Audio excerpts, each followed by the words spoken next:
മലയോര പാതയിൽ വീണ്ടും വാഹനാപകടങ്ങൾ പെരുകുന്നു.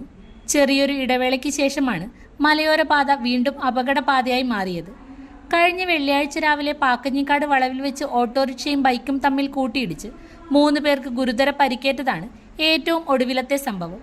5-ന് രാവിലെ മലയോര പാതയുടെ ചെറുപുഴ ഭാഗത്ത് വെച്ച് ബൈക്കും കാറും തമ്മിൽ കൂട്ടിയിടിച്ച് ബൈക്ക് യാത്രക്കാരിയായ കല്ലങ്കോട് സ്വദേശിനി ഇഞ്ചിപ്പുഴ ജിജി 7-ന് രാവിലെ കോഴിക്കോട് മെഡിക്കൽ കോളേജ് ആശുപത്രിയിൽ ചികിത്സയിലിരിക്കെ മരിച്ചിരുന്നു.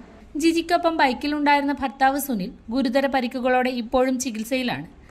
മലയോര പാത ഗതാഗതത്തിന് തുറന്നുകൊടുത്ത ശേഷം ചെറുപുഴ പഞ്ചായത്തിലൂടെ കടന്നുപോകുന്ന പ്രദേശങ്ങളിൽ ഉണ്ടായ അപകടങ്ങളിൽ മാത്രം 15-ലേറെ ആളുകൾക്ക് ഇതിനകം ജീവൻ നഷ്ടമായി കഴിഞ്ഞു.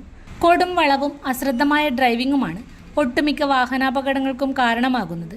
ഡ്രൈവർമാർക്ക് അപകട മുന്നറിയിപ്പ് നൽകാനായി സ്ഥാപിച്ച പല ബോർഡുകളും ഇതിനകം വാഹനങ്ങൾ ഇടിച്ചും മറ്റും നശിച്ചു. ഇതിനു പുറമെ ചിലയിടങ്ങളിലെങ്കിലും റോഡിൽ കുഴികൾ രൂപപ്പെടാനും തുടങ്ങി. മുന്നറിയിപ്പ് ബോർഡുകൾ ഇല്ലാത്തതിനാൽ ദൂരെ നിന്ന് വരുന്ന വാഹനങ്ങളിലെ ഡ്രൈവർക്ക് അപകട മേഖലയാണെന്ന് തിരിച്ചറിയാൻ സാധിക്കാത്ത സ്ഥിതിയാണ്. മലയോര പാതയിലെ ഓവുചാൽ മണ്ണ് വീണ് നിറഞ്ഞതിനെ തുടർന്ന് മഴവെള്ളം റോഡിലൂടെ ഒഴുകുന്നതും പാതയുടെ ഇരുവശങ്ങളിലും വാഹനങ്ങൾ അനധികൃതമായി നിർത്തിയിടുന്നതും അപകടത്തിന് കാരണമാക്കുന്നുണ്ട്. അപകടങ്ങൾ ഉണ്ടാകുമ്പോൾ മാത്രം ഉണർന്നു പ്രവർത്തിക്കുന്ന ഉദ്യോഗസ്ഥർ പിന്നീട് ഇങ്ങോട്ട് തിരിഞ്ഞു പോലും നോക്കാറില്ല. മലയോര പാതയിൽ വാഹനങ്ങൾ അനധികൃതമായി നിർത്തിയിടുന്ന വാഹന ഉടമകൾക്കെതിരെ കർശന നടപടിയെടുക്കാത്തത് അനധികൃത പാർക്കിംഗ് വർദ്ധിക്കാൻ കാരണമാകുന്നതായി നാട്ടുകാർ പറയുന്നു.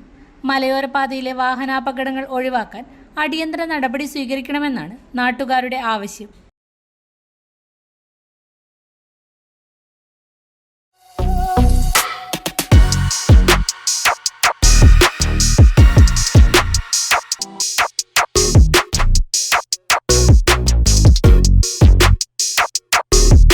മലയോര ജനതയുടെ സൗഭാഗ്യ സങ്കല്പങ്ങൾക്ക് ചാരുത പകർന്ന് തുടർച്ചയായി 1-ാം സമ്മാനങ്ങൾ നേടിക്കൊടുത്തുകൊണ്ട് നിരവധി ലക്ഷപ്രഭുക്കളെയും കോടീശ്വരന്മാരെയും സൃഷ്ടിച്ച മലബാറിലെ പ്രമുഖ ലോട്ടറി വിതരണക്കാർ Nisha lottery agencies, main road Karuvanchal, central bazaar Alakode, bus stand Sreekandapuram, bus stand Cherupuzha. സൗഭാഗ്യത്തിന്റെ പൊൻസ്പർശം.